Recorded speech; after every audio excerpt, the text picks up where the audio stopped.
With home sale prices at $20,000 to $50,000 and more over asking, what happens if the appraisal comes in low? What all that means to you? All that and more, and quickly, because this cat clip is brought to you in part by all the likes and subs that you provide. Max, the real estate cat. Stay tuned, this is Vasilios and you're watching Fastlane.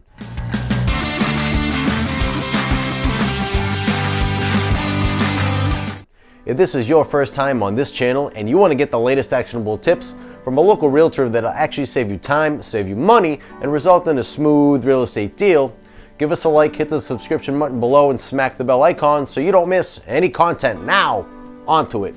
With home prices so high and contingencies being waived like the Pacific Ocean in the middle of a tropical storm, buyers are frustrated. What happens when the appraisal comes in below the agreed upon contract price? Number 1. Ask the seller to reduce the sales price of the house to the appraised value. You could do this, but in this market, not many sellers would be willing to do so. Unless they are in dire straits to sell, this might not be the best tactic. I mean, there are 300 other buyers out there, but if it's your only option, take the shot. Number 2, you, the buyer, make up the difference. If you have enough cash on hand, you can cover the difference. What would that be? Well, say the home is listed for $500. You offer $530 and it gets accepted. However, the appraisal comes in at $515. This would mean giving the seller an additional $15,000 more than you originally thought towards a down payment. If the property weren't appraised at that accepted offer value, the lender will not make up the difference. It is up to you and maybe the seller, which brings us to number 3. Number 3, meet in the middle. If both parties still want the sale to go through, it can make sense to split the difference, with the seller dropping the price and the buyer adding to the down payment. This is more likely than having the seller lower the sales price all the way down, but it's still a tough sell in this market at the end of the day. Number 4, challenge the appraisal. Have your buyer agent double check the comps used in the appraisal and verify that all the information is correct. Challenging the appraisal or acquiring a second appraisal may also be an option. If you feel strongly that the appraisal is incorrect, buyers can ask for a second appraisal, but know it will delay the purchase process a bit and you will be paying out of pocket for it. Lastly, if the lender doesn't have compelling reason to doubt the appraisal, then that tends to be the end of the line.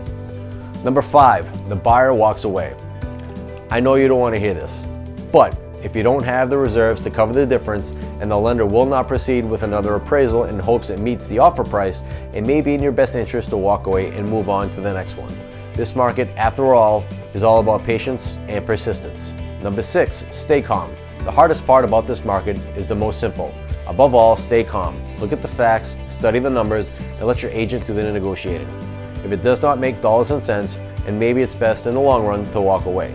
Being able to take most of the feelings out of the deal and properly analyze what your options are and what is at stake is the only way for buyers to overcome in this market. Now, low appraisals do not favor any loan type, but if you have waived contingencies in your offer, you must know the effects of doing so. This generally means bringing more money to the down payment.